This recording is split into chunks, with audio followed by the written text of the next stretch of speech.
Защо сивите контейнери пред блока ви са пълни? Защо децата ни умират по необезопасени от десетилетия пътища? Защо до домовете ни не стига вода в третата най-богата на воден ресурс държава в Европейския съюз?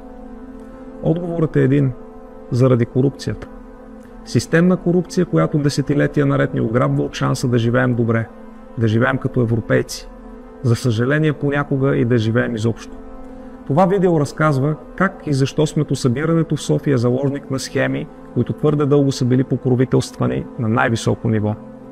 Обяснява и защо управлението на София, което започна да разкрива и спира схемите, е под такава обсада.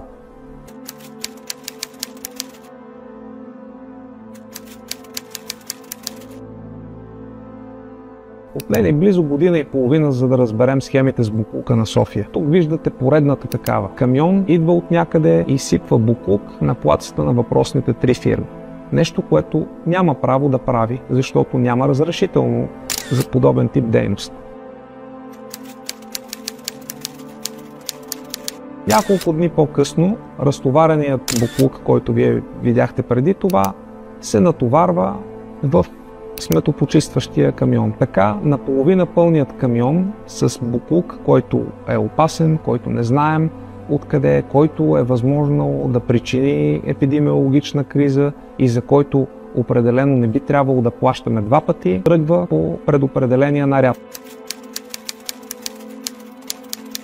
По време на нарядът не се изпразват всички кофи. Изпразват се тук-там някоя кофа, някое друго чувалче, но в същината си камионът е бил натоварен с нерегламентиран отпадък още на депото на фирмата. По този начин в депото влизат и много нерегламентирани отпадъци, в това число и болнични такива, което застрашава здравето на всички нас. И не само имаме епидемиологичен риск, но София губи много милиони от тази схема. Когато ти спираш схеми за десетки милиони на година, е нормално всички да ни атакуват. Безмилостно.